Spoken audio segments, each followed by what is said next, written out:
I know. I saw it on your Instagram, and I was so jealous because I've been trying, to do what I can around here, but Dude, it's kind of fun. the pitchfork Hell yeah. weighted vest, banded bicep curl. Hell yeah. Best thing I've seen. Well, I have to because I'm a ASU alumni, so fork 'em. And then at the same time, you just got to work with what you got. So I don't know. I know you had planned on going to med school, but you seem to have a bit of an engineering brain too. maybe. I think I get it from my dad because I grew up, my dad just basically always, what he called it was Mickey Mousing things together, which means just like finding anything you can to make things work. And he used to do that all the time with everything. He still does it. And so like I used to get so mad and frustrated because like I'm like, why can't you just buy the right thing and do it the right way? And now I'm doing the same shit. So I think that's a very useful skill to have. but that's because adjustable dumbbells right now are like 300% more expensive than they are normal price. So I'm not about to pay $1,800 for a set of adjustable dumbbells. Yeah. So But it is what it is. yeah. I know you do so. Yep. All right, man. Well, 30 pounders. I am excited to have you on the podcast today, man. I know we've been trying to get this going for a little while now, and now is a perfect time as any with everything going on. So why don't we start with just introducing you and what you do for a living? So yeah, thanks for having me on. I had hoped that we would just do this hanging out in your kitchen, be over a ice cold Gatorade or something. Yeah. But here we are, social distancing and using the Zoom. So shout out to Zoom. Thanks. Thank you, Zoom. Yeah. They are not sponsoring this podcast. Not yet. Yeah. Maybe we can call them up. But yeah, so my name is Jeff Dolan, and I'm currently the assistant strength and conditioning coach with the Phoenix Suns of the NBA, previously of the University of Illinois, and before that with the New York Yankees developmental minor league system. Nice. I am a University of South Florida alum, so that's where I met Coach Andres here, and we've kept in touch ever since. Love training together, love talking shop, love trying to create interesting solutions to problems, and hopefully we can just sit down, talk shop, chop it up, have fun today. Yeah. I know that, so we met in grad school, obviously, like you just said. And like when I got there, I was a first year, obviously, and you were already a second year. And I remember at the time you were in kind of bad shape as far as your physical nature, I guess you could call it, is concerned. You had just had hip surgery, and you're a little grumpy. I have to be honest, you're a little grumpy, as anybody would be after they just got split open and you can't walk. But I think immediately it was you, me, and Danny, and we all just kind of bonded quickly. And what was really interesting is just like learning more about your background and everything, and how like in my initial reaction was, wow, this guy's super smart. And I was coming from, I was coming from a place in undergrad where I felt like maybe I was one of the smarter guys in my program. And then you come to grad school and everybody is like just like you. Well, at least most people are just like you.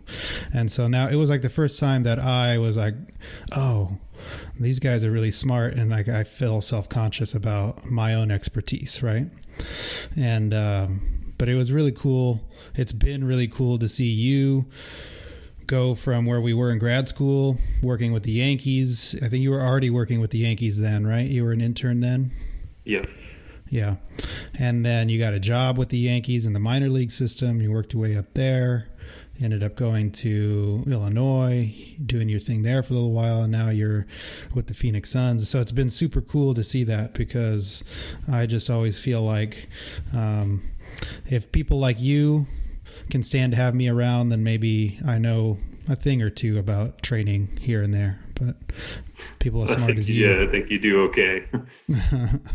So let's talk a little bit about that, I guess, since we already brought it up, is like talk a little bit about your injury then, how that affected you, how it might still affect you. Because I think a lot of people these days are banged up in one way or the other, and it really depresses them, and it makes them feel like, the way that they train or the way that they're used to training might be in jeopardy, or they feel like they might never get back to some sort of semblance of high performance, but you definitely have. So talk about that a little bit. So, yeah, long story. I think you're absolutely right. At the time that I met you, that was one of the lowest low points of my experience here.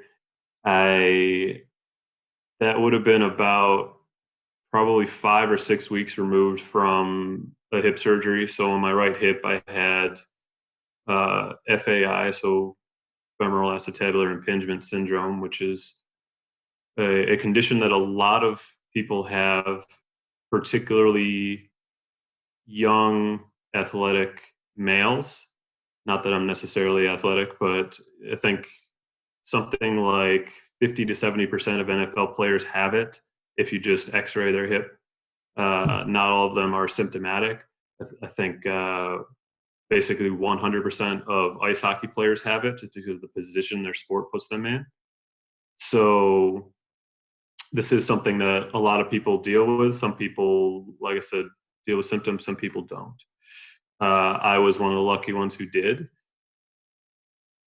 You can get into genetic predisposition, angle of your femoral neck, basically this way or that way, this way or that way, the depth of your hip socket.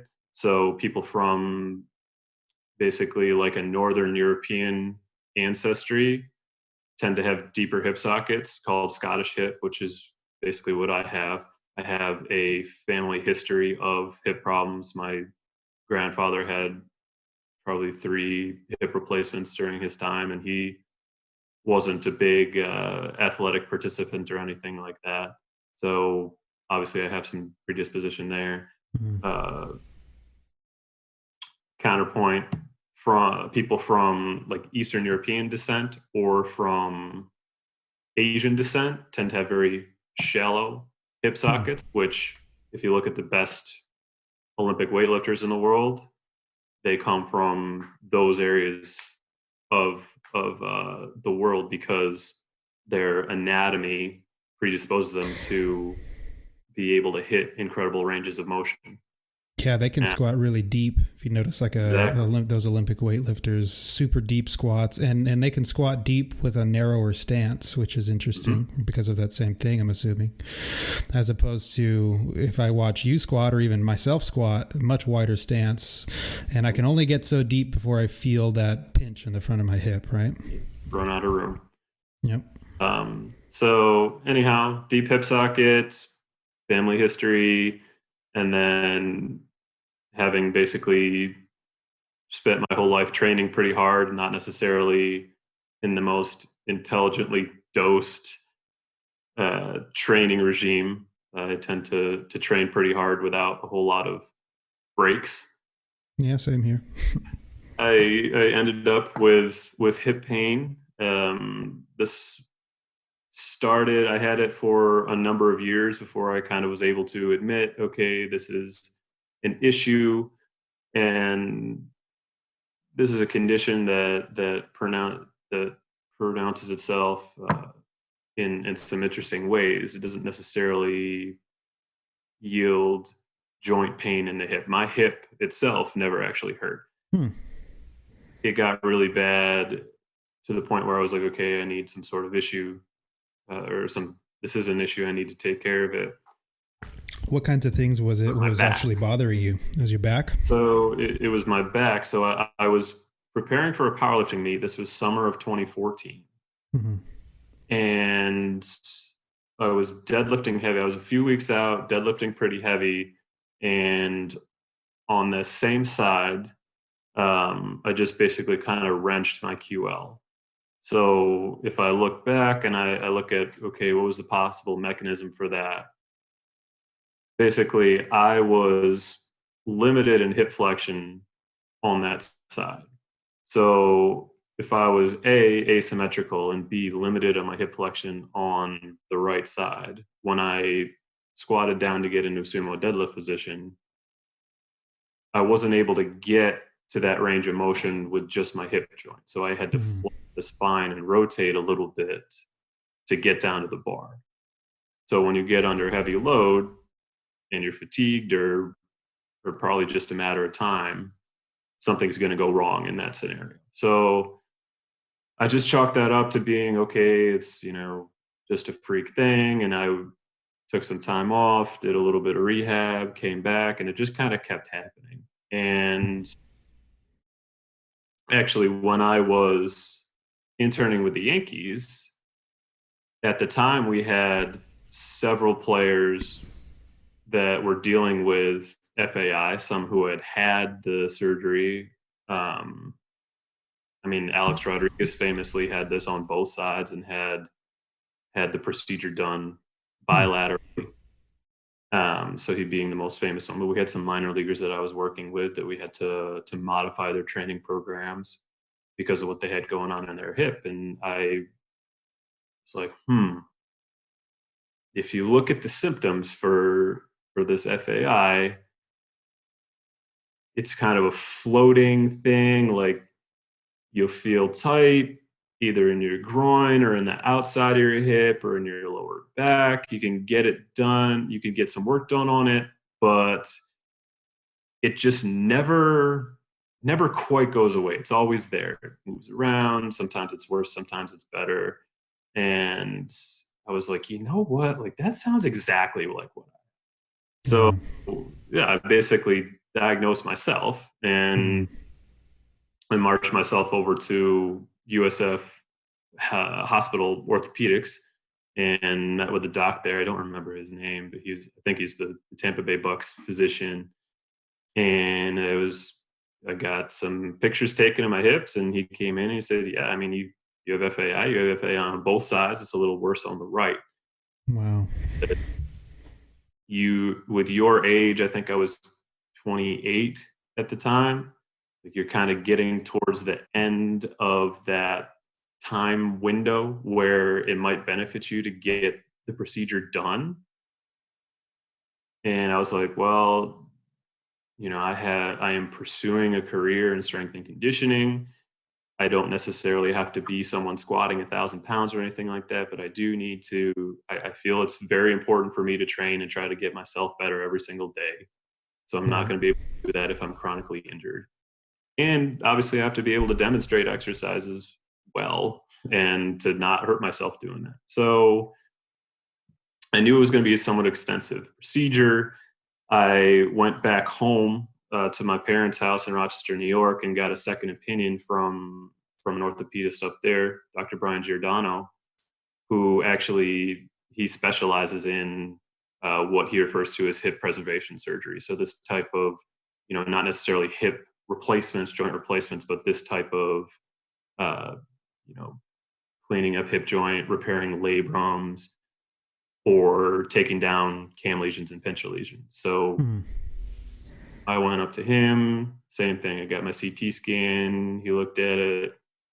But the most interesting thing was his other kind of diagnostic tool, which was he shot the joint with lidocaine. And within 10 minutes or whatever, I was basically able to go from about, I would say, 90 to 100 degrees of hip flexion, so slightly above parallel from the ground while standing, to basically complete total range. Wow. Chest type of thing. So there's common misconception about it that because there's bone on bone contact, it's actually like a physical block, like your hip can't rotate. It can. It's just that the brain recognizes, okay, there's some bad stuff going on in here. I'm impinging on the joint. I don't have enough space to move. So the brain shuts down that range of motion. It's not like a physical, I can't. So once that signal was blocked, once that nerve was blocked, boom, full range of motion. And they said, okay, gym and squat.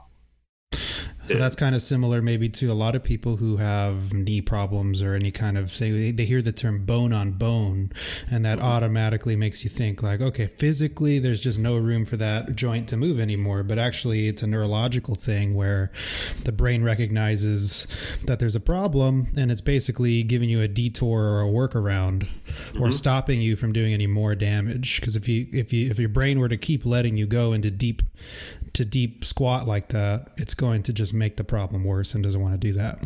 Exactly. The brain knows, and there's a lot of stuff we don't know about pain science. And this is not really my realm, but in talking to physical therapists, and I have a good buddy who's a physical therapist who's actually really interested in this kind of pain science, neuroscience topic. There's also, we're very emotional people. Like our brain ties emotions to certain events or certain behaviors.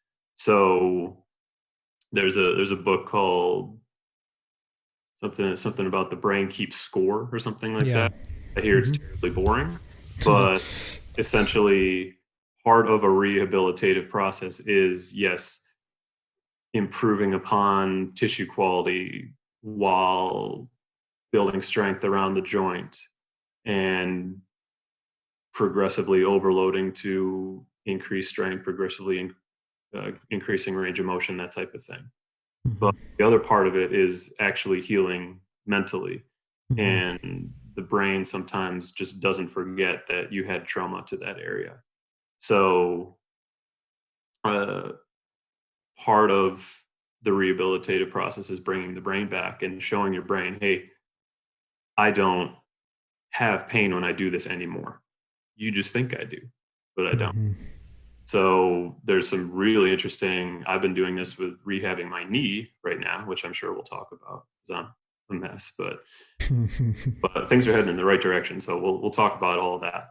I think some people will be able to take some lessons away from what I've been doing there. But there's some research that suggests that listening to a metronome at 60 beats a minute, actually increases activity in one of the cortical areas of the brain.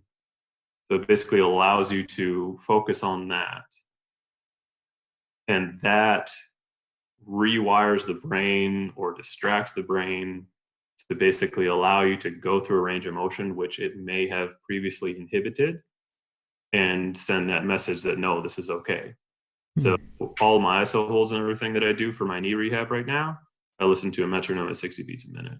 And that's Dr. Ebony Rio out of Australia, I believe, has done research on that specifically in rehabilitation. So I know my physical therapist, Dr. Jeff Barron, who I'll have on the podcast as well. A lot of what he does in rehab is, obviously sometimes there is a structural issue and that has to be addressed. But there's a certain point, like you said, where people only get so much better when you quote unquote fix the structural issue. And what his job then is basically playing that game of how can we change the stimulus slightly so that the brain kind of either doesn't recognize that limit should exist with this new movement or this new style of performing that movement, or kind of just forgets, so to speak, that something was wrong. So a lot of the work he's done with me has been just sort of, hey, let's figure out a slightly different way to squat or a slightly different way to deadlift that allows your brain to realize that it's safe, that the back isn't hurting when you're doing this, and then translate that back into what you might do as a power lifter or anything else. It's really interesting stuff. But I never heard that. We got about off on a tangent here. Yeah, we did. But we're talking about my hip. So anyhow, Dr. Giordano went in there. He found that things were worse than we had thought. Basically, I had extra bone growth on both the head of my femur and on my acetabular rim. So that's a cam lesion, insula lesion. Did he say why that happened? He said, probably a Just combination of genetic predisposition and also it just managed to destroy my hip somehow. so you think maybe just from the constant motion, like that's what happened. It just started calcifying bone on top of it to protect itself, maybe, and that also narrowed the hip socket. Yeah, and that's the interesting thing about the body is that's obviously an adaptation to a demand. Mm-hmm. If you stimulate bone with force, it lays down new bone tissue in response to that. Same way it would heal from a bone fracture. It was basically doing that by just adding layers of bone tissue on top of what was already there, which then led to a worsening of the issue by trying to fix itself. Mm-hmm. So in my case, he went in there, he shaved that part of the bone down, he shaved down the acetabular rim. My labrum was torn, so he repaired that. And then I think something like 20% of the cartilage on the articular surface was basically gone. So he performed a microfracture, which is basically you drill some holes into the bone, some bone marrow bubbles up and dries like a scab or a scar. And that is functionally now what my cartilage is on that part of the joint. So will I at some point need a hip replacement? I don't know, maybe we'll see. But as of this current time, my hip feels awesome. I really haven't had any issues with it in the last few years. I do modify my training a little bit.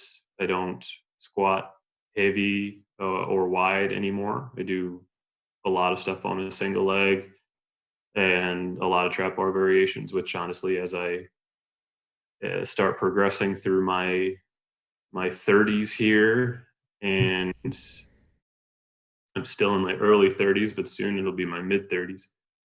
And just looking from more of a longevity standpoint as opposed to a pure like smash weights mentality, which I've definitely had in the past. And I was full of piss and vinegar and testosterone. It was awesome. And I had fun. Screwed myself up a little bit, and that's what we all do. Oh, yeah. But yeah, a take home point from that is that, yes, if you train hard, if you participate in sports at a high level, if you compete and push your limits, chances are you're going to deal with some setbacks. That's just the reality of the situation. The question then becomes, how intelligent can you be in managing the stress before that happens to try to avoid it if you can?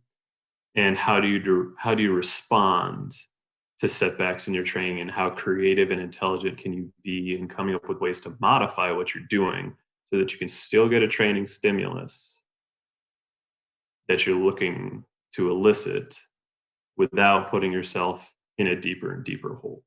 Right.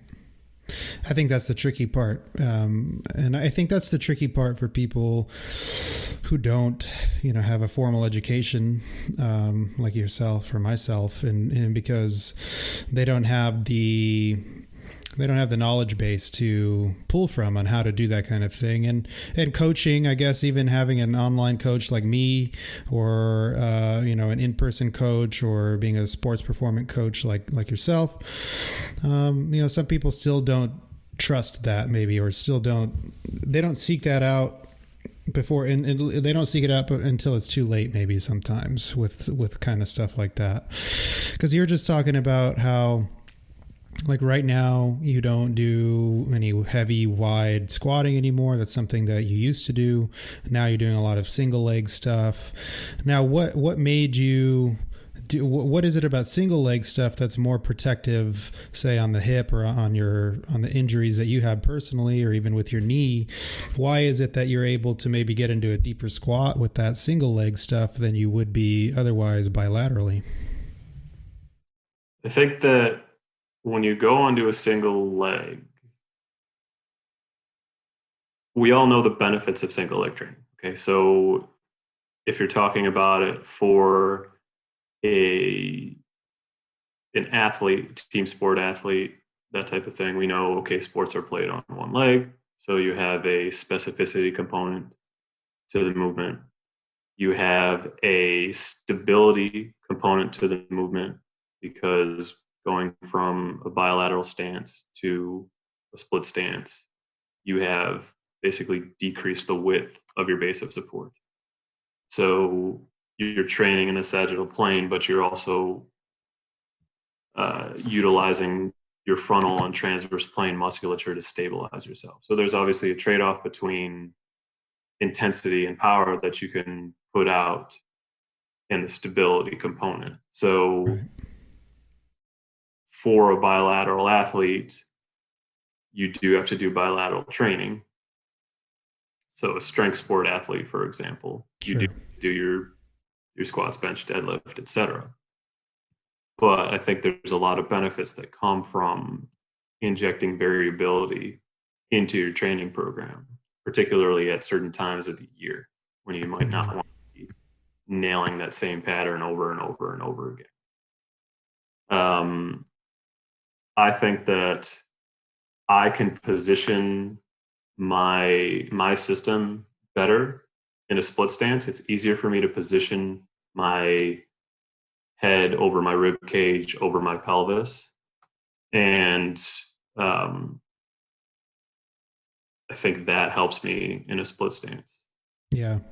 Yeah, I think when I'm thinking about it, just like in a 3D model in my head, is if you're now having only one side of your pelvis being loaded, so to speak, now the rest of your pelvis can rotate around that as needed in order for you to hit more of a deeper squat or more hip flexion, because otherwise, if you're being supported by both legs, that pelvis is sort of, it can't rotate this way very much without putting too much stress on the lower back, which is obviously being, especially if you're bracing hard, things like that, that's going to be locked down. Now you're getting maybe a little bit more of that anterior posterior tilt with that, but there's not as much give this way and not as much give even this way. And so, that, because if I get into a rear foot elevated, I could squat super deep, but not so much if I'm bilateral. And I think it's just, biomechanically that just changes. And I think to your point, there's times even with my athletes who are powerlifting based where I give them a lot of single leg stuff. One, because I think it helps them build, bilateral strength anyways, if you're training each leg individually. But also because sometimes maybe I want to build some of that strength in the more in hip flexion, but it's too dangerous for them biomechanically to be doing that with just heavy back squats all the time. And it's much safer to do it with single leg work. Right. So, and the body's going to find a way to get there. Mm-hmm.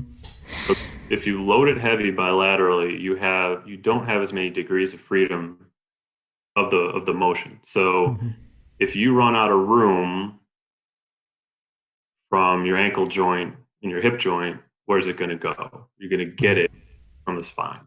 Yeah. So the other interesting thing too, I think, about single leg or split stance work is that the body understands crawl patterns. It understands gait patterns.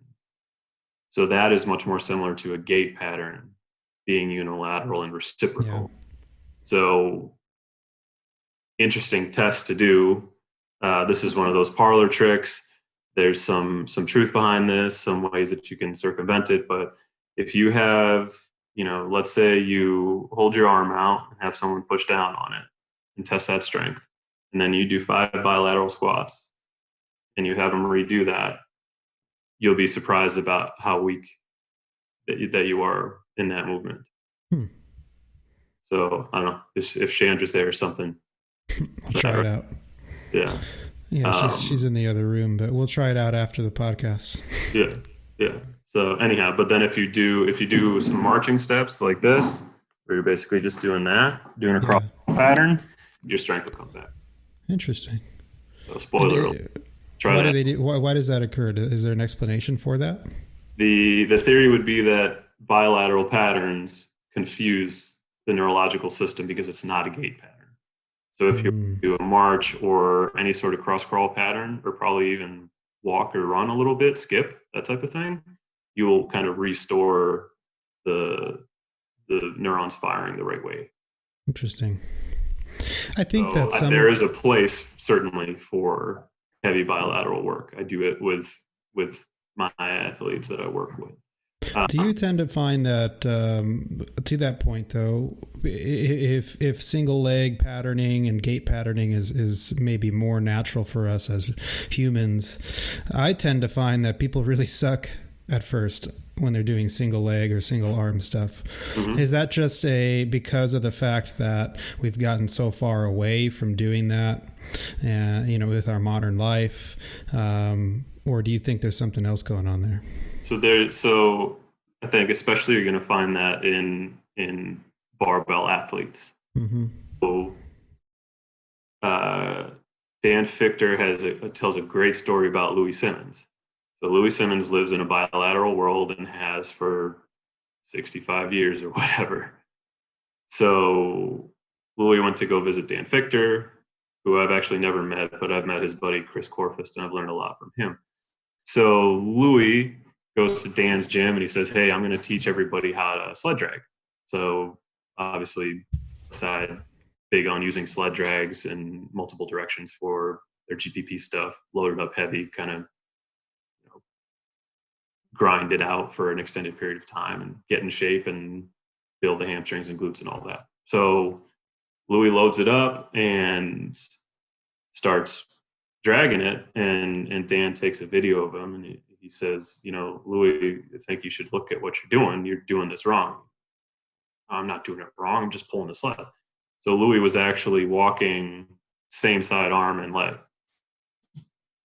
So basically the gait pattern, which is reciprocal, this leg, shoulder, was completely broken because he had done so much bilateral work. Yeah. So obviously Louis is very, very strong, and all the guys he works with are very, very strong, and gals. But you also need to be a human being too. Like, you need to be able to have reciprocal patterns. Otherwise, things are going to go haywire. Yeah. That's so basically what you're saying is your body just adapts to whatever you're giving it day to day. And if you're never doing anything outside of the bilateral stuff, it's just going to throw away what it used to know about being, a unilateral human, I guess you could say. Exactly. Yeah. Really interesting. So getting back a little bit to where you were at with your hip, all of that, like you were saying, nowadays, your training is much different, and like maybe some of that caused a little bit of the knee issue that you're kind of dealing with right now. What's going on with your knee, and what have you been doing lately with that to try to heal it? So, very similar story to the hip. I developed some knee pain anteriorly, bilaterally. The first time I really remember it being kind of a big deal was about 6 years ago. And it was when I was doing one of those stupid ass squat every day programs. We all do it. We all do it. We all try it. And some of us survive and get real strong. And I was one of the ones that didn't survive. Yeah. I think that's actually applicable to a lot of things. You could argue that our current youth sports system encourages survivalists to make it, as opposed to. That's a good point. But that's a separate point, a separate thread that we could go down at some point. I didn't survive the squat everyday program.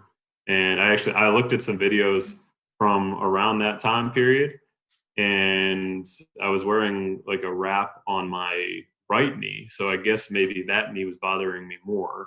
Currently, my left knee is bothering me more, or was. Things are going along pretty swimmingly. But again, you just say, okay, whatever, I'll just take some downtime, modify what I'm doing, and ignore the problem and hope that it just gets better. So it did, realistically. The only times I ever had flare-ups of it were basically when I was trying to do a lot of like jumping. So I remember it was that few month phase when we were at USF, when I was about to graduate, where we were playing a lot of basketball. Mm-hmm. And so I was like, okay, well, I want to train myself to dunk, because who doesn't? So I was doing more plyometric based stuff, more speed based stuff, and my knees started bothering me again. I was able to dunk a softball, so I guess maybe I was on my way to throwing it, but then kind of the knee got too bad, so I stopped and I just changed my training, do more hinge training, less squatting, etc. And again, I just kind of ignored the problem. It got better because I wasn't really doing explosive stuff. Then after a while, if I was doing a lot of squatting, it would flare up. So that obviously something about either moving at speed or doing a lot of work that involves the anterior chain was bothering my patella tendon. So last year, maybe a year and a half ago, I decided that I wanted to do more bodybuilding type stuff. So I was doing a lot of squatting volume, like we were doing 8x8 method, Ronda, like that type of thing, just because, you're stupid. And just a lot of squatting volume, and my knees like really got pissed off. So obviously there's something about that movement that wasn't, and it didn't really get better. And this past fall, I sprained my ankle, and in my rehab for that, so ironically, within the first like 3 months of working with basketball players, I had the two most common which are lateral ankle sprain and patella tendinopathy. So anyhow, I was rehabbing that, so I was doing some drops and some jumps and that type of thing, and it just flared my knee up again. And I tried to play pickup basketball, and I was just like, you know what, I have a problem. So I asked for some help. Saw one of the team orthopedists, and he ultrasounded both of my patella tendons and said, yeah, I mean, you have a moderately advanced patella tendinopathy, worse on the left side. So basically, at some point, obviously I can't see the doctor right now, but at some point when I'm able to see him again, I will have him take another picture of it, and I think we'll see pretty dramatic results, and I can get into the whole rehab protocol that I designed, because that may help people as well. Yeah, let's cover that a little bit. I know when last time I saw you, and what I see on Instagram lately is a lot of isometric loading of that. I think you started progressing now into some eccentric force absorption and that kind of stuff. So talk a little bit about how you started it from the day you found out what you had, what you researched, what you found out, and how it's progressed to today. Sure. So I personally find this very interesting. Some people may not, but this is very applicable to especially the population I work with right now, who anywhere between 1 in 2 or 1 in 3 of them has some sort of underlying patella tendinopathy. And it seems that the higher you go in level, the higher the prevalence is. And it's an unreported ailment, because basketball players don't want to miss time. They're hurting, and they don't remove themselves from competition or practice because of it. So a lot of basketball players at a high level are likely dealing with the same exact thing, but they just basically grind through it because they want to play. Exactly. So there was a study from Australian Professional Basketball League that basically 52% of basketball players in that league had some sort of patella tendinopathy. Basically, what patella tendinopathy is just it's stage 3 of tendon degeneration. So with stage 1 being a reactive tendinopathy, what used to be referred to as tendinitis, they don't use that term anymore, because it's not an inflammatory process, just a disruption of the extracellular matrix of the tendon. So stage 1, reactive tendinopathy, usually happens when you see a big spike in load. So it's some micro trauma to the area, which disrupts everything.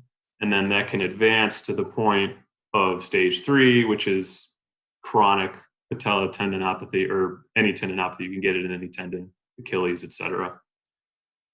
Where basically, if you look at it on an ultrasound, like with mine, you'll basically see, okay, healthy tendon, and you'll see a hole. Hole is essentially where the body has just simply laid down non-directional collagen, so scar tissue, essentially. So in order for a tendon to be strong and robust, the collagen fibers that make up the tendon need to be in line. Mm-hmm. So in the parallel with orientation, yes, exactly. If there's damage, then it will lay down crooked, which is a scar. Got it. And the problem is there's a physiological phenomenon known as the stress shielding phenomenon, where, say this is your tendon and you have a little tear right here. Okay. So when force is transmitted through the tendon and the brain is actually very smart, and it will actually spare this area from getting any stress through it. It will just redirect stress around it. So if you think of Dr. Keith Barr, who I've learned a lot of this from, awesome professor at UC Davis, he describes it as when there's a rock in a stream, the water just goes around it. So if the tendon is the stream and the injured area is the rock, the stress that is transmitted through the tendon simply just goes around it. The problem is, in order for that tissue to heal, it needs to be subjected to stress. It needs to be to force. The body responds to forces. So we know that in order for the tendon to be 100% healthy and robust, everything needs to be in parallel. So we need stress to go through that injured area. And when we move at high speeds, the whole tendon works as one. It works as a sheet, basically. Yeah. If we move slowly, then we can redirect stress through that injured area, because what happens, especially if we use isometrics, for example, in a long duration isometric, which is where I started, the muscle contracts and tries to shorten, even if there's no movement at the joint. And the shortening of the muscle end allows for a relaxation and a lengthening of the tendon, and allows for some stress to go through that injured area and say, okay, here's a message to the body. I need you to send some healing to this area. I need you to lay down more collagen fibers, and I need you to do it at this angle. Interesting. When we do that, that's called the stress relaxation phenomenon. So that is kind of the most important part of a tendon rehab. And it doesn't have to be an isometric contraction. The method of contraction, the type of contraction, doesn't matter for the tendon. It can be concentric, eccentric, or isometric. A lot of the classic tendon rehab protocols involve eccentric contractions. But the magic isn't the eccentric contraction in and of itself. It's just a lot of load at a slow speed. Got it. In order for a muscle to have the greatest adaptation to strength training, they do need the eccentric contraction. But isometric obviously is the slowest possible contraction because there's no lengthening or shortening. Movement. Yeah. So if you get enough load through the tendon in a 30 to 45 second hold, which allows for that stress relaxation to occur, muscle contracts, tendon relaxes, all the magic happens, then you can begin to heal that tendon. It takes at least, depending on, I read a study that said tendons didn't start adapting really significantly until about 2 to 3 months. So we know that tendon does not remodel as fast as muscle, and it doesn't have the Blood capability supply. to adapt as fast, Yeah. but it still does. So basically, in my rehab program, that's where I started. I started with body weight, long duration ISO holds, basically every single day, sometimes twice a day, 4 or 5 by 30-second, 45-second holds. And I just did a basic progressive overload where I started goblet style with like 40 pounds or something like that. Added 5 pounds every time. Once I got up to a weight that I didn't feel like holding anymore because I felt lazy, 100 pounds or whatever, then I went to the 2 dumbbell version by my sides, built that up to the point where I thought that holding it for 30 seconds was ridiculous. So that was about, I think, 110s on each side. And at that point, I started not being able to hold it for 30. I was, getting 20, 25 seconds per each time, and I got really bored. So then I switched to kind of the Cal Dietz super maximal eccentric and isometric phase. So I was using an open back trap bar, deadlift the weight up, get into a split stance, lower it with a weight that I would not have been able to come back up with. I don't know exactly what percentage that was. I just did it all by feel. I hadn't tested concentrically, but that's a lot of obviously strain on the tendon at a slow speed. So after I had prepared with the yielding isometrics, then I went to super maximal eccentrics and super maximal isometrics. So obviously that was a long time. That was about a 3-4 month process of getting to that. And then I knew that, okay, I've worked at the slow speeds. Now I have to start giving myself a little bit of exposure to some faster stuff because that's what's hurt me in the past. Landing from jumps, jumping, accelerating, etc. So then I started adding some fast eccentric stuff with a hard stop, essentially throwing on the brakes quickly. So starting with just some depth drops. I just, when I started that, we were in quarantine, so I just used the stairs outside of my apartment. Started on stair number 2, drop down, land. The other day, I was up to stair number 3. If I get to stair 4, that's awesome. And also adding some training of just trying to be an athlete again. Yeah.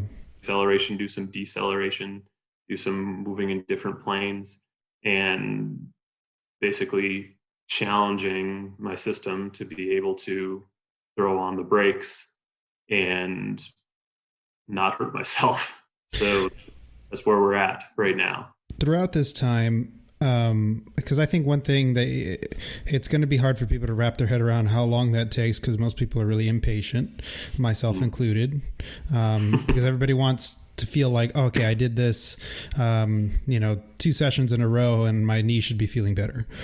But unfortunately, it doesn't work that way.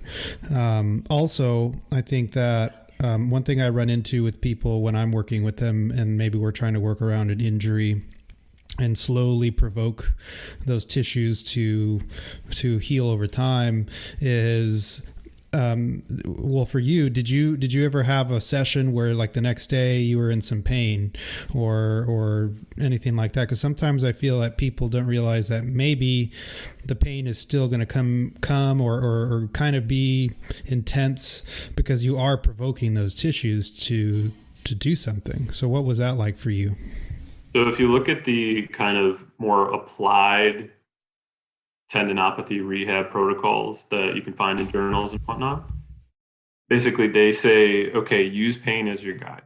So you can go up to a 3 out of 10 pain and be happy with that. If it's more than 3 out of 10 pain after you did something, you did a little something too much, so you back it down a little.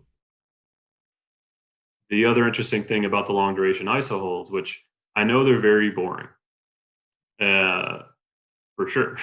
I did it at least once a day, oftentimes twice a day for months, and I still do it every single day. there's research, and I can attest to this, that doing that before you do something else actually gives you a window of an analgesic effect where you actually get a decrease in pain in subsequent exercises from there. So I start every single session, whether it's a lift or me out there trying to be athletic, or me going for a distance run, which I've started doing a little bit of again. Ooh. I start every session with 4 by 30 seconds. Okay. And that's again of research from Ebony Rio and Jill Cook, that group out of Australia that backs that up. Now, obviously, you want to be a little bit careful because you don't want to decrease your or increase your pain tolerance and then go like do something ridiculous and rupture the thing. But right, as long as you are participating in a well thought out progressive overload rehab program, that's something that can be utilized. And like I mentioned before, you can do eccentric stuff. You can do slow tempo, 3-1-3 tempo. I forgot to mention this. At one point, I was doing 5:05 tempo split distance, and I got up to like 75 pounds in each hand or something like that, and that was brutal. So people don't have an appreciation of how long. Burn. Yeah, do 5:05 tempo. All you need 4 or 5 reps, and unless you're really wired up to be able to handle pain, you're not going to make it much more than that. Yeah, 5 seconds is a long time when you're doing something like that. 10 seconds in total is no thank you. Exactly. But that again, might be what it takes for some people, right? That slow tempo allows for that stress relaxation phenomenon to heal it. And also, if you have healthy tendons, that can also just increase the cross links, increase the tendon stiffness a little bit, increase the robustness of the. So that could be a good protocol for a healthy person who just wants to, fortify themselves against some tendon injury, maybe. Exactly. And I would suggest that, especially in a strength training population, your tendons are very at risk, because if you look at a 2-spring model, so basically your muscles over here, your tendon is over here. If all you do is train your muscles and you have weak tendons or loose tendons that don't have the ability to resist tension, if you're always pulling on this one, then you're always beating up on that one. Only the other way around. Your stiffest, most tendon-driven athletes, so your track sprinters, your NFL skill position guys, a lot of NBA guys, they have such stiff tendons that they can very easily pull on the muscle end and cause muscle damage this way. So your fastest guy, there's a saying, slow guys don't pull hamstrings. Why? Because their tendons aren't stiff enough. But if you are very stiff and very tendon driven, and you transmit a lot of force through your tendon, then if the muscle doesn't have the isometric strength to resist that stretch on this side, it becomes eccentric because the isometric fails. Right. And where does muscle damage happen? Eccentric. Yep. So, on the other side, why do powerlifters blow out quad tendons, bicep tendons, pec insertion, connective tissue, etc.? Because they don't train the tendons. Right. Their muscles are so strong that they just rip the tendon off. Yeah. Same thing when you take anabolic steroids. Why do enhanced lifters blow off tendons? Because the muscle adapts faster than the tendon. Right. And if you're able to produce that amount of force through the muscle, it's very easy to damage the other side. So from a tissue health perspective, I think every athlete should be doing some sort of tendon-based stuff, whether that is, and I would argue that you need both styles of it. You need the slow tendon remodeling stuff, and you need some fast stuff too. Whether that's just doing dynamic effort method or doing some jumps or, doing some extensive plyometrics, that type of thing. Nothing crazy. You don't need to, if you want to train just for pure brute strength, you don't have to be out there sprinting necessarily or doing a ton of jumping. But I think that doing a little bit of that is going to ultimately keep you healthier in the long run. What's a good amount for somebody out there who might be wanting to implement that into what they're doing as an athlete, or maybe what their athletes are doing? What is a good amount? Is it enough just to do it in your warm up, do a few sets of iso holds like you were doing? Do you need a little bit more of that? What's a good place to start? It seems a lot of the literature suggests that 2 minutes is kind of a magic number to accumulate. That's not a lot. Do all that in one set. Obviously 30 seconds gives you about the same amount of response that 90 seconds would. It's within like 4 or 5%.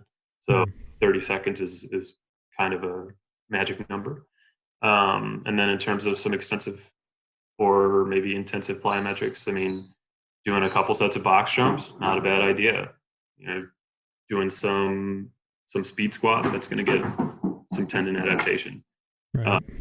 Jumping rope, something as simple as that, will do a lot to prepare the connective tissue and the tendons tissue in your lower half. And I think it's just smart to have some semblance of, okay, this is what you need to do for your sport. You need to be able to grind against heavy weights. Obviously, you have the physical capacities to strain against a heavy weight, and you need to have the skill to operate technically in that environment.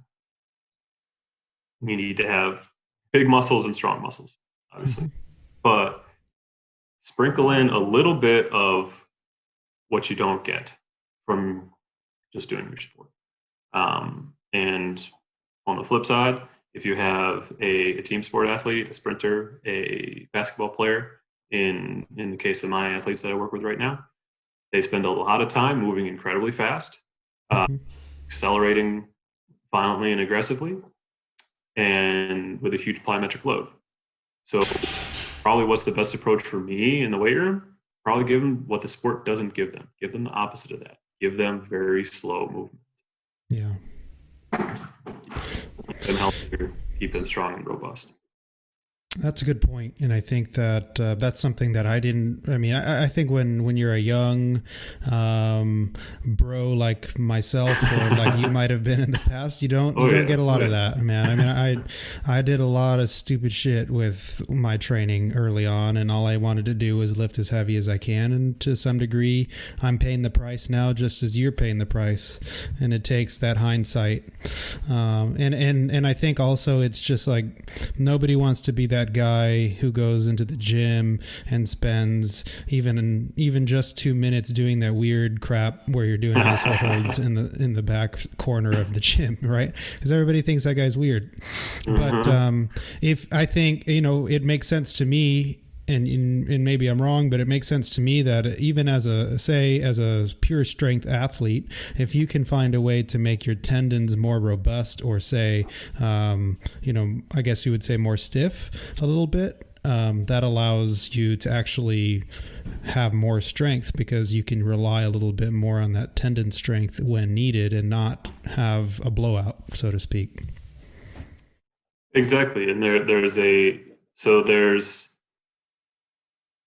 it's a little bit different in powerlifting, where you aren't time limited.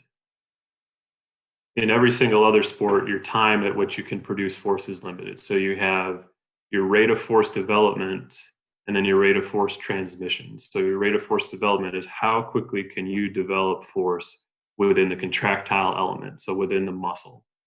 How quickly can you turn that on? Can your brain give your muscle the message that, hey, we need to go? And then there's a rate of force transmission. So basically diminishing or making as short as possible the delay between signal, contraction, tendon stretches, tendon comes back. So right now, obviously, tendons, I keep talking about them. They're on the forefront of my mind because I'm doing a lot of research into them. There is some conflicting language and terminology between the value of stiff tendons versus elastic tendons, and is that the same thing? Is that not the same thing? Getting too deep for our current conversation. Right. Typically, yes, your tendons in any sort of dynamic movement are going to play a role, especially in the squat. Deadlift, maybe not so much, but in the squat, the better you can utilize everything that you have from your contractile element, your parallel elastic component, and your series elastic component, which is your tendons, probably the better you're going to be in the lift. Yeah. And you can tell when you go to a powerlifting meet, you can tell the guys who are explosive and the guys that aren't. Oh, sure. And the guys that are explosive, they can utilize that tendinous strategy a little bit better. Usually those are the guys who came over to powerlifting from, maybe a football background or that type of thing. And they are just more wired up to use that strategy. Yeah. But I think everyone can take something away from that, knowing that, hey, this is maybe something that can assist us, as opposed to just grinding or just building bigger muscles. One thing that brings up to me in my mind is, the difference between fast and slow twitch muscle fibers. Do you tend to, is there any research out there that you've seen that people who are more fast twitch dominant in terms of muscle fiber content tend to have tendons that are more stiff and can absorb that force better as well? Yes and no. So what kind of comes to mind is, obviously the athletes that I deal with, I don't deal with slow twitch athletes. Sure. In the NBA. And I don't think I dealt with too many of them in pro baseball. Some soccer players, yeah, they probably should be on the cross country team instead of on the soccer pitch. But within a fast twitch fiber dominant athlete, some tend to be a little bit more on the muscularly driven end of the spectrum, and some tend to be more on the fascia, connective tissue, tendon based end of the spectrum. And you see the differences in their movement strategy, in the way that they produce force. You could probably pretty easily see that difference if you watch an NBA player who prefers to jump off of 2 feet versus jump off of 1. That's the thing.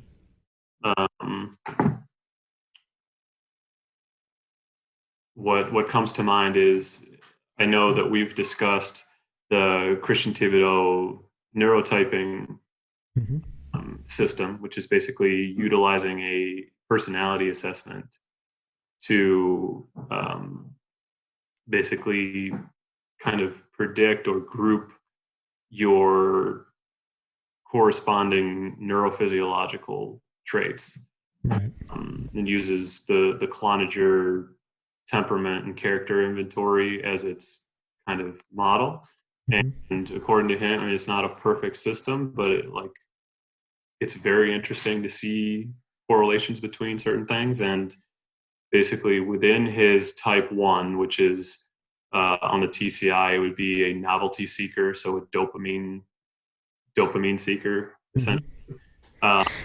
There's 1As and 1Bs. 1As tend to be, they're both neurally dominant, but 1As are a little bit more muscularly driven. They need their CNS to be firing on all cylinders, but they like to kind of grind weights, heavy weights. Whereas the 1Bs are more explosive, utilize the stretch shortening cycle well, utilize a tendon-based strategy, and are very skill dominant. So a 1A track sprinter would be your Ben Johnson track sprinter. So strong, powerful, good accelerator, prefers to lift heavy weights to potentiate, versus your Carl Lewis example. So your long and leaner, long Achilles tendon, bouncy, responds to explosive work or plyometric work to potentiate himself. And you would see, if you watch them run down the track, you would see them hit different positions, which allow them to use that strategy better. So to take that example and give it to powerlifting or strength in general, you would see someone that is more of a 1B be that more explosive athlete.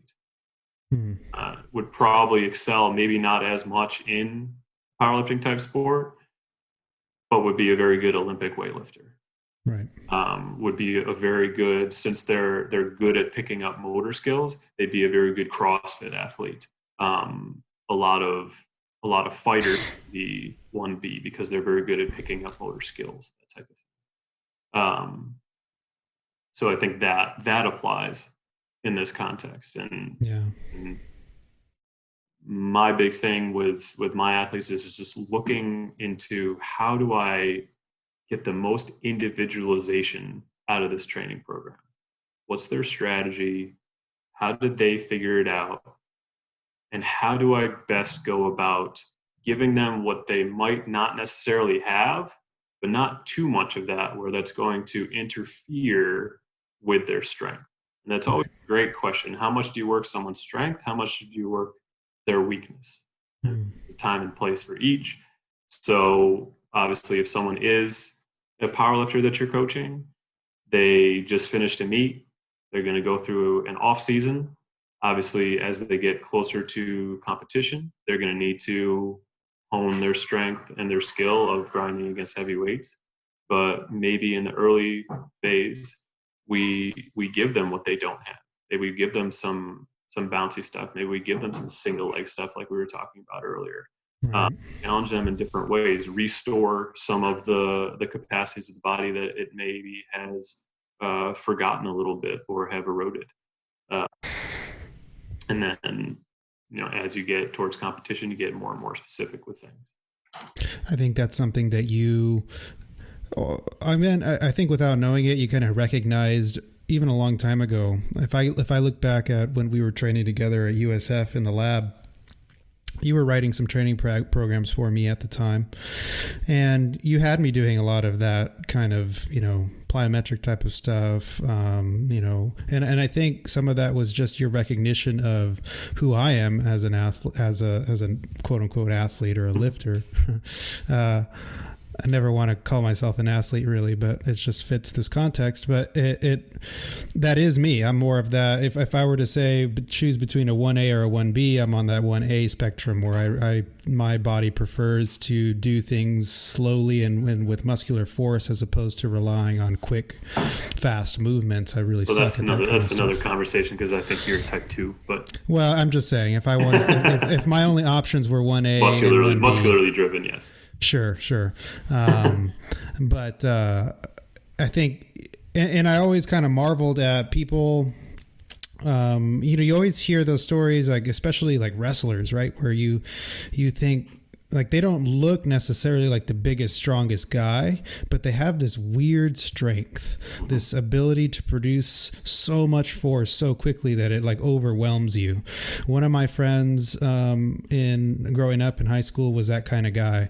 He's all of 150, 160 pounds, so it's not like he's physically dominant, but he was always way stronger than all of us, and he didn't really train. He wrestled, but he just had this ability to, like, if he grabbed you, it felt like Brock Lesnar was grabbing you. He just had so much strength. So, I mean, categorizing him, I would say he had to be more in that 1B category where he just had the ability to produce force super quickly and a lot of it. You would see, I mean, my knowledge of wrestling is limited. Mostly I've just, the only time I ever really talk about it is when we talk to Danny about it. But yeah. You would see, so in a sport such as wrestling or MMA, where you would need to shoot to take down your opponent, unless you're super, super, super fast, you actually want to be able to produce force from a dead stop. You don't want to use a counter movement, because if you use a counter movement, you're going to telegraph where you're going. Right. So I've actually talked with Danny about that, and he said, yeah, basically the way that I did it was I used a counter movement because I was more tendon driven. But like the way that I did it was kind of unique. Like not many people really do it like that.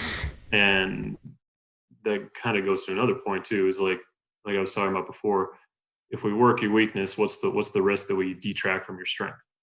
So we can coach too much oftentimes, or take you too far away from what you're naturally doing well. Athletes pretty much, for the most part, know how to do things well. And so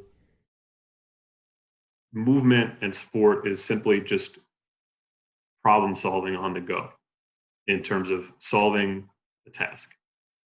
So if you tell me, you, and Danny Bove, okay, you have to double leg this person here.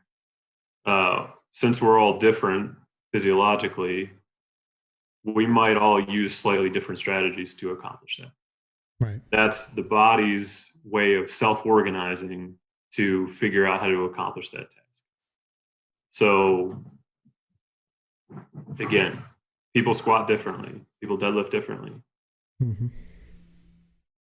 How much of it do you coach out of people? Obviously, if they don't possess the range of motion to do something in a way that's not going to hurt them, that's one thing that you need to coach up a lot.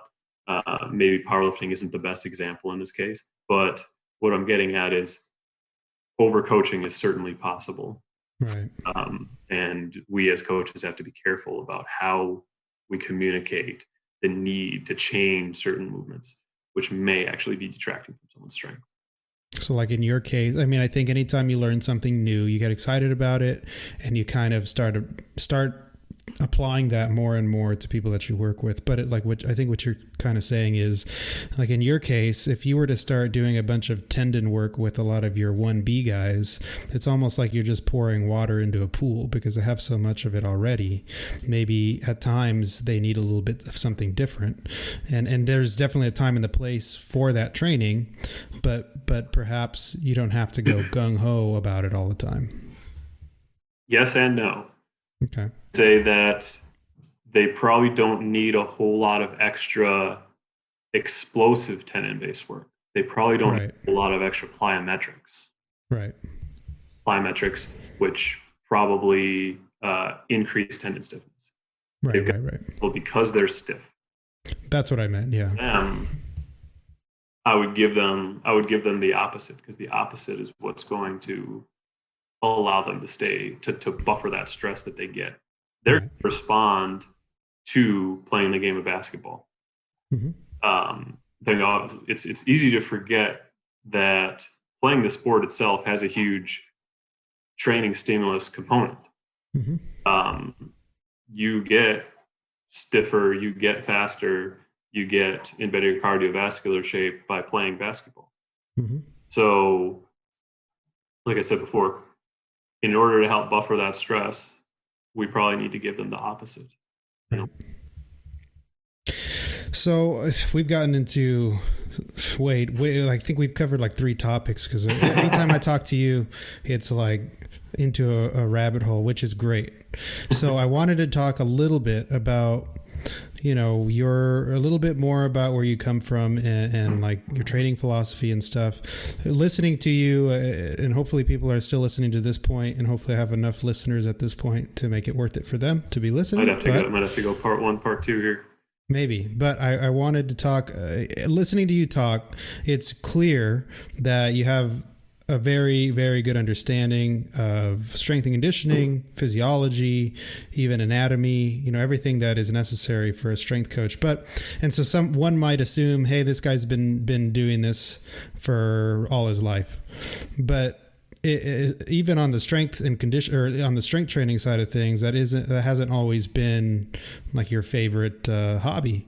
You were once somebody who didn't even lift, if you want to use that terminology. I didn't even lift, bro. When did you even start lifting, and what were you doing before that? So, I guess, you probably wanted to start with this question, but we launched into it. So the background, how did I start doing this type of conversation is, a lot of people that become strength and conditioning coaches, they do so because strength and conditioning afforded them some sort of transformative opportunity in their life, or it played a big role at some point in their life. So Mm-hmm.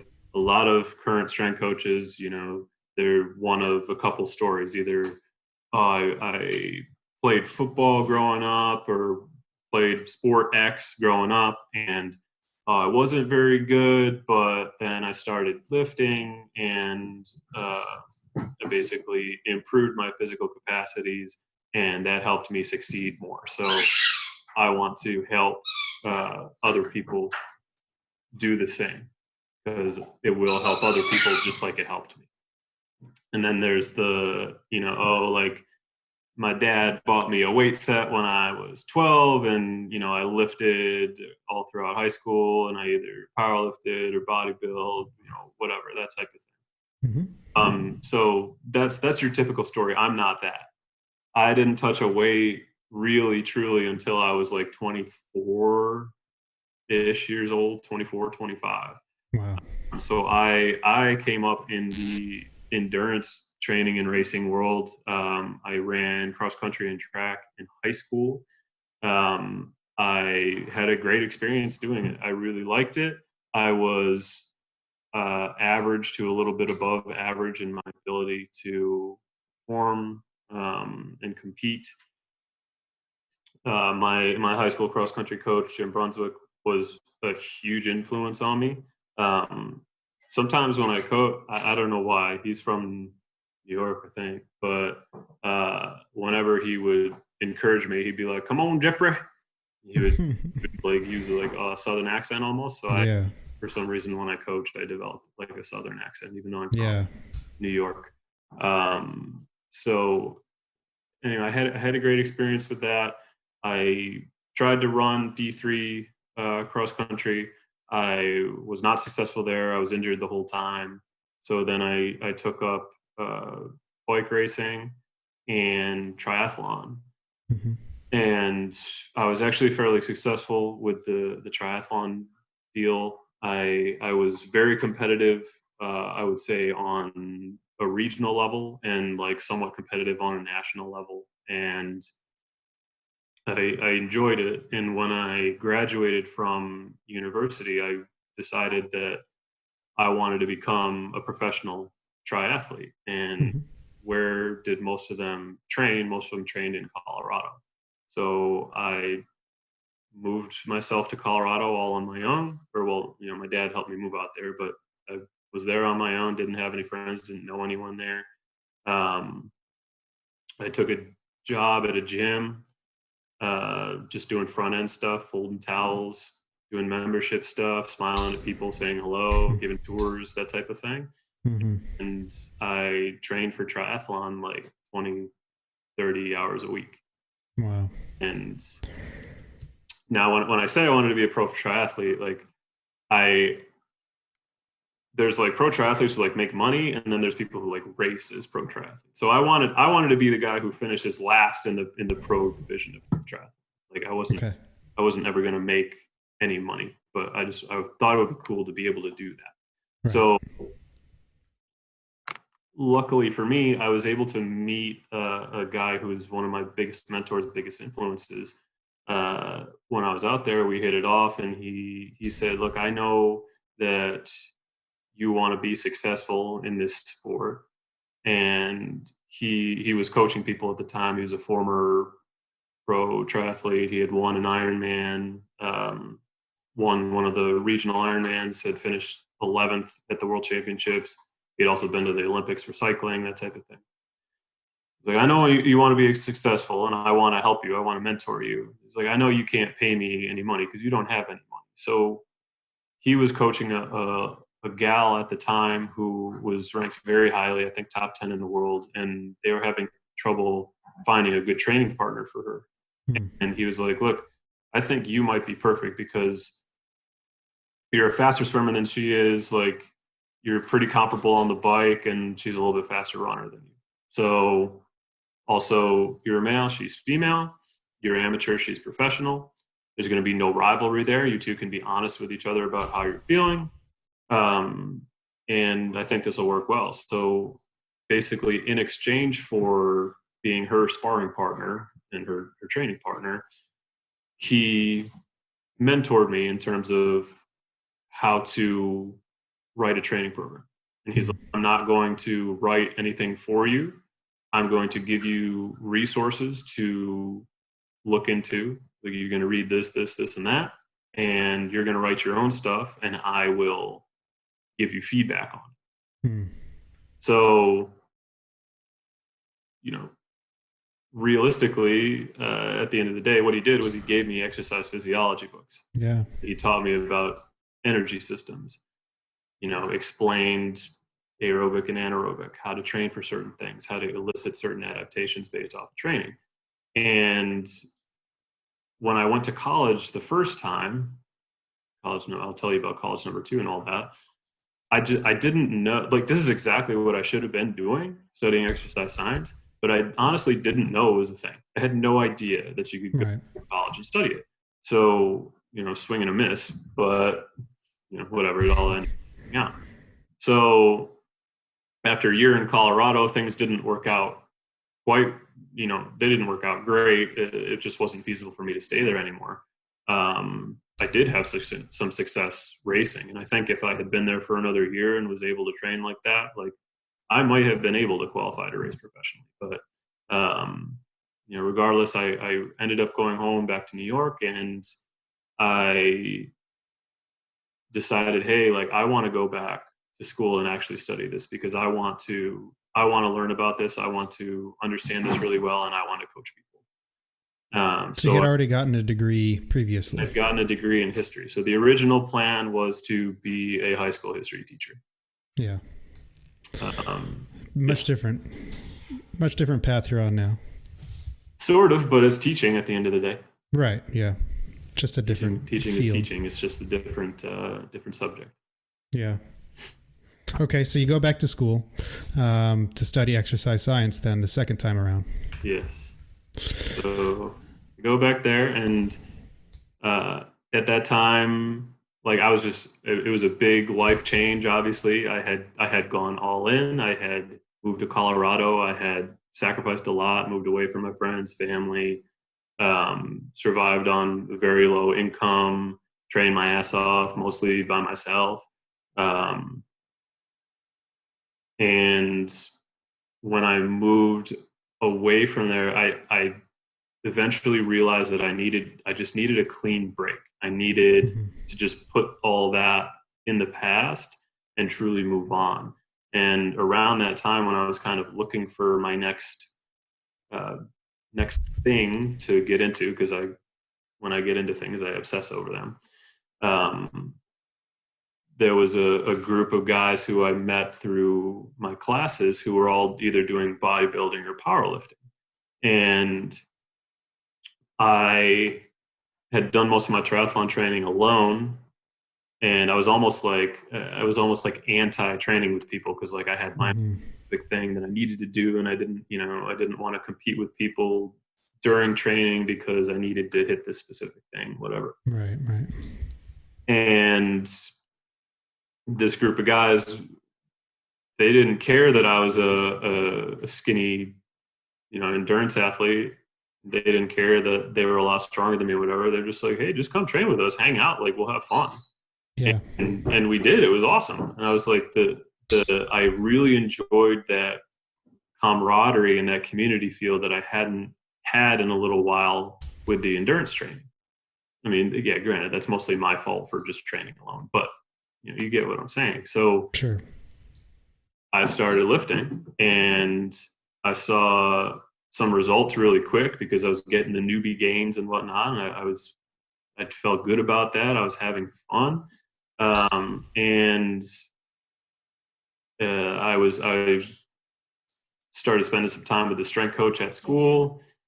He allowed me to help coach some athletes there. And I kind of realized, hey, I might want to work in a team sport setting in the weight room, because this had afforded me a very transformative experience. This has basically changed my life. And I wanted those two things. I wanted to feel like I was part of a team, and I wanted to utilize strength and conditioning as a way to help empower athletes. and empower people. So from there, that's kind of where this all snowballed to. 3-4 internships later and 3 full-time jobs later, and here I am talking to you. That's crazy. And I think in a way, it wasn't direct because it's not like you use strength and conditioning or strength training to empower yourself as a triathlete. But it seems like that catalyst, which was that guy that basically taught you how to write programs to begin with, that was your catalyst for falling in love with the process of learning about strength and conditioning and writing programs and learning the physiology and all the exercise science. And it just so happened that you fell in love with a different type of training after triathlon training. You fell in love with that camaraderie with the gym and lifting weights. And now, it's just catapulted you to where you are today. Now, one thing that I struggle with, and you and I have talked about before, I still struggle with today, is this concept of imposter syndrome, where even if I compare myself to yourself and Daniel Bove, I at times feel like you guys are the true strength coaches. You guys are the true professionals and experts. And I'm just over here pretending that I know what I'm talking about. And obviously we're in different fields, so to speak, or different shades of the same field, I guess, if you want to call it that.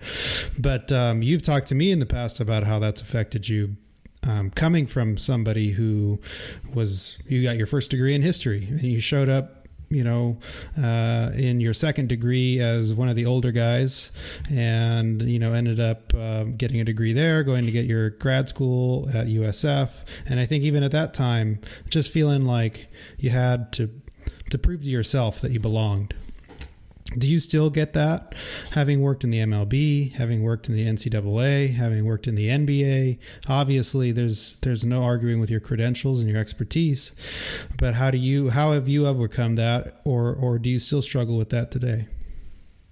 Every day I struggle with that. And that's, to go back to the neurotyping system, type neurotypes, which I know we both are. I think you may be more 2B, whereas I'm 2A, but that's just my guess. We are what would be referred to as in the TCI as reward seekers. So we desire to be respected by other people, and we feel good about that. So we are oftentimes people pleasers. We are have a lower natural sense of self-esteem, and we get bolstered when we feel like we have the approval of other people. And we also get potentiated to become a little bit alpha when we are able to be in situations where we feel confident or get to display a sense of confidence. So right now, I'm real warmed up because we've been talking for like an hour and a half. So right now, I am confident, I am outspoken, I am thinking clearly. I'm potentiated right now. Like I feel like the Incredible Hulk right now. But it actually takes me some time to warm up to get to here. Like when sounds very familiar. In a conversation, then I'm a little bit more, I have to think about my words a little bit more. I say more. I'm not quite as fluid. Mm-hmm. And it's actually the same thing when I coach. I'm a different version of myself when I'm coaching one person versus when I'm coaching 60 people.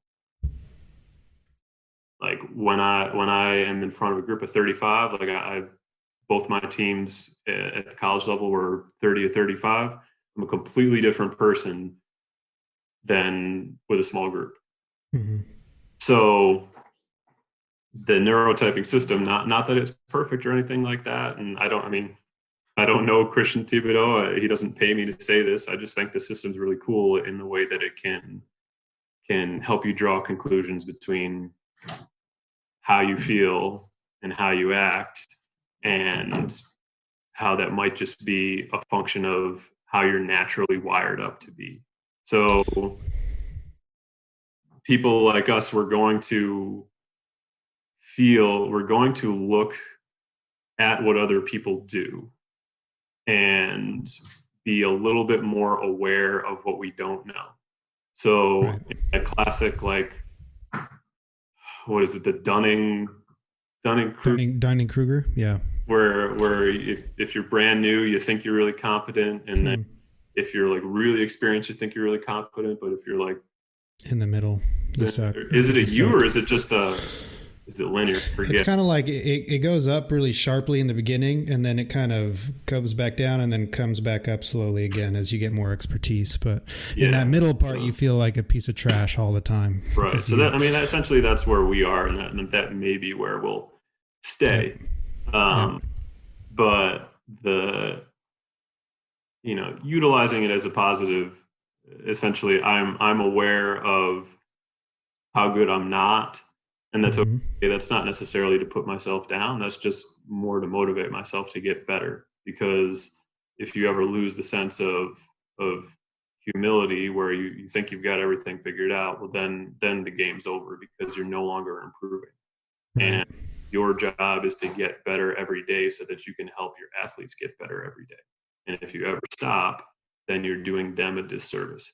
So that's kind of the mentality that I take about things.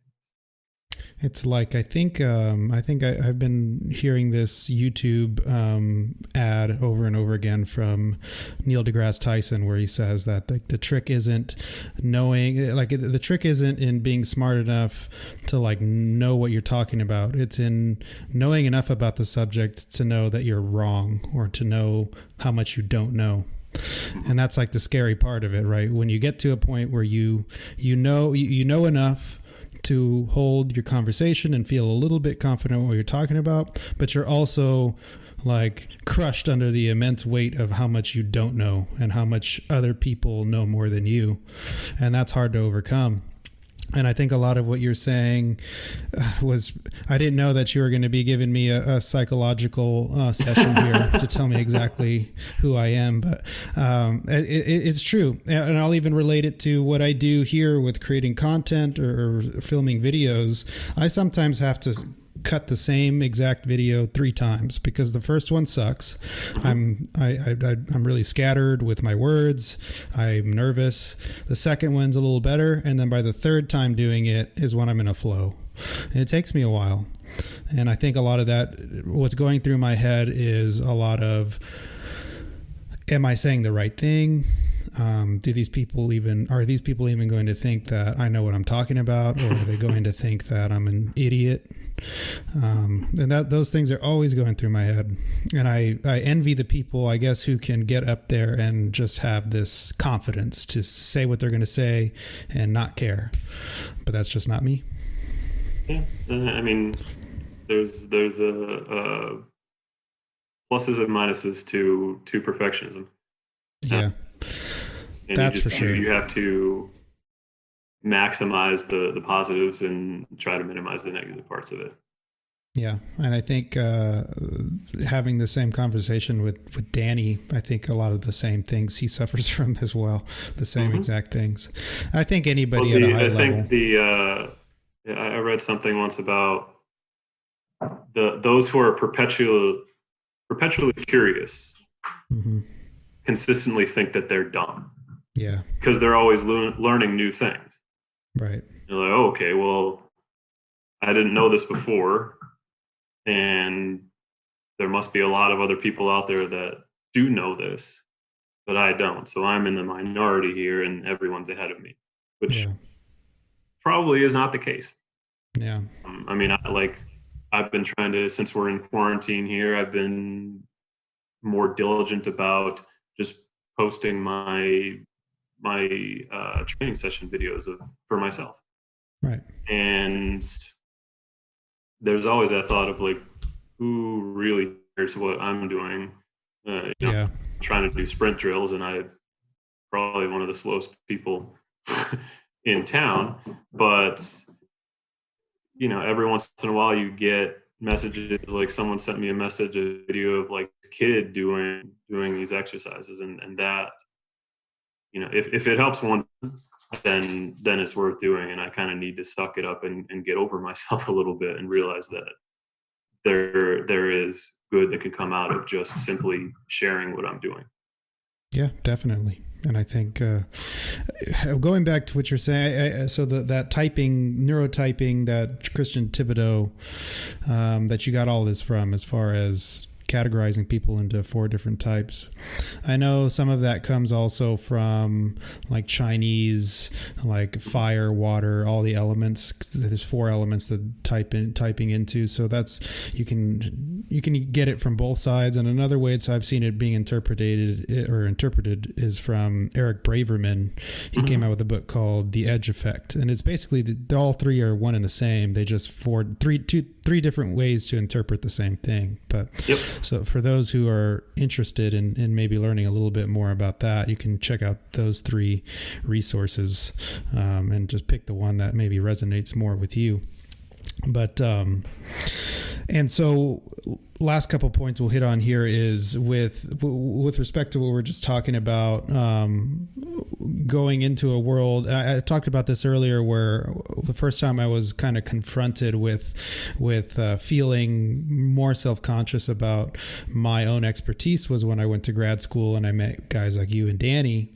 And now you maybe have even experienced that to a higher degree, working in these fields like Major League Baseball, the NBA, working with Danny at the Phoenix Suns now, and I'm sure a lot of your colleagues have along the way and currently have been elite performers in their field. What have you been able to identify? We just kind of touched upon it a little bit, is just that endless hunger, and perfectionism can be part of it. But like, what have you identified as some traits that some of these high performers share in common when it comes to their job or just life in general? Just a consistent effort to get better every day. That really is what it boils down to. Here, pick one: mountain or tree. Which one do you like better? Mountain. Okay, so the example that I like to give is your life is like climbing a mountain, and everybody starts at more towards the bottom, and you go up, and as you start your career and ascend through the ranks of becoming a higher level performer, you just continue to climb that mountain. So if your internship or whatever is the bottom, then the people climb towards the top, and you can at any point decide, okay, this is the summit. I'm cool here. I'm going to chill. The secret behind everything is that there is no top. You can keep going as high as you want. So it's not like hiking up Camelback where you get to the top and then you come back down. You can keep going. And that's kind of the approach that I take to everything. Whether athletically, educationally, professionally, etc. You can just keep going. You can always get better. You can always find a way to improve. And like I said, you have to do that every single day to benefit the people that put their trust in you to help them as they climb their mountain. Yeah. That's great stuff, man. And I agree. I think the key there also, and one thing that I've seen be an issue for some people who do climb very high up on that mountain, is there comes a point where everybody recognizes your expertise, or everybody recognizes you to be an expert. And I think it takes a lot of discipline and a lot of self-awareness, I guess, to not let that get to your head and not let that become something that corrupts you, I guess. And that's something that I guess I see on the horizon. Hopefully one day I'm regarded as an expert in my field, and how am I going to keep myself grounded? And I think one way I want to do that is just to continue surrounding myself with people like yourself who help me to realize that I don't know everything and that there's still much more to learn in so many domains. Well, that's the best thing, is there's always something else. Always something else to learn. So there's no limit. Absolutely. Well, I definitely had a lot more to talk about and a lot more questions, but I think what we'll do is cut this one here, and we're going to have you on again to talk a little bit more about specifically what you do day to day and as a practitioner, as a strength and conditioning coach, and talk a little bit more about that. But I think I'm glad that we talked about everything that we did, because it was really fascinating stuff that hopefully a lot of people get a lot out of. Sweet. That sounds awesome. So for those who maybe want to get into contact with you, where can they do so? Do you have social media? Anything you want to share there? Yeah. My Instagram is Hammer of Dolan. So HAMMEROFDOLAN, all one word. You can contact me on there. I'm still pretty good about getting back to everyone who gets in contact with me. So that would be a good place to start. There's some workout videos, training videos, that type of thing. I'm getting better about posting more on there. So that would be the place. Perfect. All right. So get in contact with Jeff if you have any questions. He's a wealth of information. It was really good talking to you, man. And as for you listeners, we'll catch you guys on the next episode. Bye-bye. All right. Thanks, everybody.